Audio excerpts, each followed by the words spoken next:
ধৰিব পাৰিছেনে আপোনালোকে ধুনীয়া এটা ৰেডিছ পিংক টাইপৰ কালাৰ চুলিখিনিত আহি গৈছে। এইখিনিলৈ লক্ষ্য কৰিলে আপোনালোকে গম পাব ধুনীয়া ৰেডিছ পিংক টাইপৰ এটা কালাৰ। হাই গাইজ, কি খবৰ আপোনালোকৰ? আশা কৰিছোঁ সকলোৰে ভাল। মোৰ নতুন ভিডিঅ' এটালৈ আপোনালোক সকলোকে পুনৰ স্বাগতম জনাইছোঁ। চুলিখিনিত আমি কালাৰ লগাই সকলোৱে ভাল পাওঁ, নহয় জানো? চুলিখিনি যদি আমাৰ একেবাৰে ক'লা কালাৰ হোৱাতকৈ অকণমান এটা কালাৰটো চেঞ্জ হয়, লাইট ৰেডিছ টাইপৰ নহ'লে লাইট ব্ৰাউন টাইপৰ তেনেকুৱা এটা কালাৰ হয়, শ্বাইন দিয়া কালাৰ, তেতিয়াহ'লে আমাৰ চুলিখিনি দেখিবলৈ খুবেই ধুনীয়া হয়।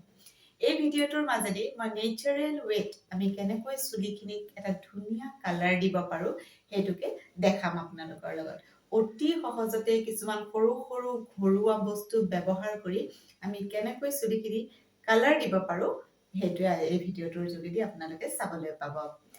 কিন্তু এটা কথা কৈ লওঁ তাৰ আগতে, আমি যিকোনো বস্তুৱে যদি এবাৰ ব্যৱহাৰ কৰোঁ তেতিয়াহ'লে ইয়াৰ ফলপ্ৰসূ ৰিজাল্ট কেতিয়াও নাপাম। নিয়মিতভাৱে যদি এইটো ব্যৱহাৰ কৰি থাকোঁ তেতিয়াহ'লে আমি এটা ফলপ্ৰসূ ৰিজাল্ট নিশ্চয়কৈ পামগৈ।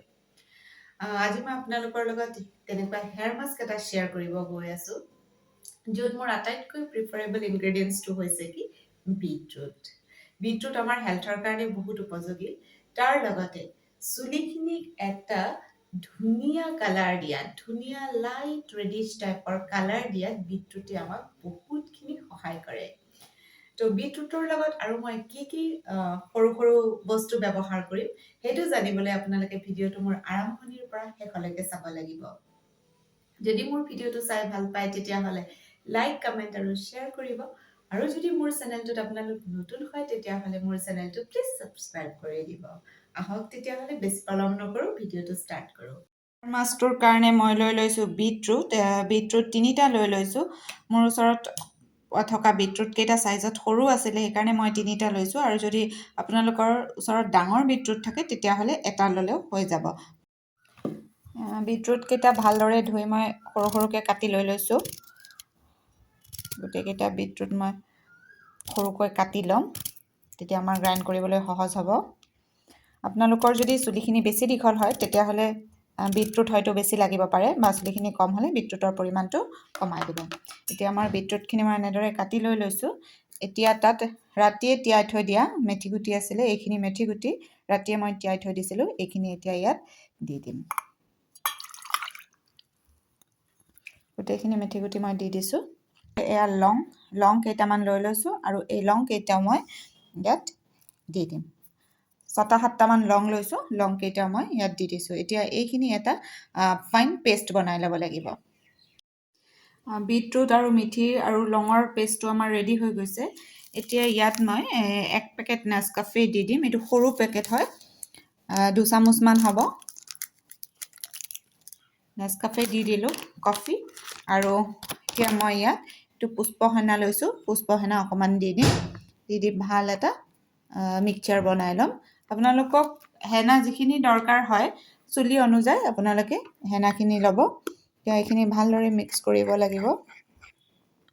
মোৰ চুলিখিনি যিহেতু বেছি দীঘল নহয়, গতিকে মই বেছি লোৱা নাই। আৰু চুলিৰ পৰিমাণ অনুযায়ী আমি এই পেষ্টটো ৰেডি কৰি ল'ব লাগিব। যিমানখিনি চুলিৰ পৰিমাণ হয়, চুলিখিনি যদি দীঘল হয় তেতিয়াহ'লে আমি ইনগ্ৰেডিয়েণ্টছ অলপ বেছি ব্যৱহাৰ কৰিব লাগিব, আৰু যদি আমাৰ চুলিখিনি চুটি হয় তেতিয়াহ'লে কম পৰিমাণে ব্যৱহাৰ কৰিব। মোৰ যিহেতু চুলিখিনি বেছি দীঘলো নহয় বেছি চুটিও নহয়, মাজৰটো হয়, সেইটো কাৰণে মই বেছিও লোৱা নাই কমো লোৱা নাই। এইখিনি এতিয়া ভালদৰে মিক্স কৰিব লাগিব। 15 মিনিট সময়ৰ কাৰণে ঢাকন দি থৈ দিম। 15 মিনিট সময়ৰ কাৰণে ৰেষ্ট কৰিবলৈ দিম। 15 মিনিট পিছত আমাৰ হেয়াৰ মাস্কটো সম্পূৰ্ণৰূপে ৰেডি হৈ গৈছে চুলিত লগাবলৈ। মই চুলিখিনি পাৰ্টিশ্যন কৰি লৈছোঁ, 2টা ভাগত সমানে ভগাই লৈ লৈছোঁ। আৰু অলপ অলপ চুলি লৈ পেলাই আমি হেনা যেনেকৈ লগাওঁ ওপৰৰ পৰা তললৈ, ঠিক তেনেদৰে সেইটো প্ৰচেছতে মই এই হেয়াৰ মাস্কটো লগাম। আমি গুৰিৰ পৰা চুলিৰ আগলৈকে ধুনীয়াকৈ টানি টানি এই হেয়াৰ মাস্কটো লগাই ল'ম। এই হেয়াৰ মাস্কটোত যিহেতু কফি আছে, কফি ব্যৱহাৰ কৰিলে চুলিৰ সৰা লাহে লাহে কমি যায়, চুলিৰ ৰুট ষ্ট্ৰং হয়, লগতে চুলিৰ শ্বাইনো বাঢ়ে। চুলিৰ গ্ৰোথৰ কাৰণে যিটো কেৰাটিন প্ৰটিনৰ দৰকাৰ হয়, সেই কেৰাটিন প্ৰটিনটো কফিয়ে প্ৰভাইড কৰাত যথেষ্টখিনি অৰিহণা যোগায়। লগতে আছে মেথি গুটি। মেথি ব্যৱহাৰ কৰিলেও চুলি সৰা বন্ধ হয়। লগতে আমাৰ যদি ডেণ্ড্ৰফৰ সমস্যা আছে বা চুলিখিনি যদি ডাল হৈ গৈছে তেতিয়াহ'লে সেই সমস্যাখিনি কমি অহাটো মেথি গুটিয়ে সহায় কৰে। লগতে মেথিয়ে আমাৰ চুলিখিনিত এটা শ্বাইনো দিয়ে। লং ব্যৱহাৰ কৰিলেও আমাৰ চুলিখিনি পকাৰ পৰিমাণটো কমি যায়। যদি আমাৰ চুলিখিনি পকিবলৈ আৰম্ভ কৰিছে তেতিয়া আমি লং ব্যৱহাৰ কৰিব পাৰোঁ চুলিত, আৰু এই লং ব্যৱহাৰ কৰিলে চুলি পকাৰ পৰিমাণটো কিছু কমি আহে। এনেকৈ গোটেই চুলিখিনিতে ভালদৰে লগাই ল'ব। চুলিত গুড়তো লাগিব, যিহেতু মিঠি আছে একো নাই, গুড়িত লগালেও ভালেই। এনেকৈ ভালদৰে আপোনালোকে লগাই ল'ব। মই গোটেই চুলিখিনিতে ভালদৰে লগাই লৈছোঁ। হাত দুখন অলপ লেতেৰা হ'ব, একো নাই, ভালকৈ চাবোনেৰে ধুই দিলে হাতৰ ৰংটো গুচি যাব। এতিয়া আমি এইখিনি ধুনীয়াকৈ লগাই হৈ যোৱাৰ পিছত আমি এইখিনি 45 মিনিটছৰ কাৰণে এনেকৈ থৈ দিম, আৰু 45 মিনিটছ পিছত ঠাণ্ডা পানীৰে চেম্পুৰ সৈতে ধুই দিম। চেম্পু কৰিলেও কৰিব, নকৰিলেও চেম্পু নেক্সট দিনা কৰিব পাৰিব। এনেকুৱাকৈ যদি আমি নিয়মিতভাৱে এইটো ব্যৱহাৰ কৰোঁ, এইটো হেয়াৰ মাস্ক ব্যৱহাৰ কৰোঁ, তেতিয়াহ'লে আমি নিশ্চিতভাৱে এটা ফলপ্ৰসূ ৰিজাল্ট পাম। কিন্তু এইটো আমি নিয়মিতভাৱে ব্যৱহাৰ কৰিব লাগিব। চাওক চাৰিওফালে ধুনীয়াকৈ লাগি গৈছে, আৰু 45 মিনিট সময় মই ইয়াক এনেকৈ থৈ দিম, আৰু 45 মিনিটছ পিছত ধুনীয়াকৈ থৈ দিম।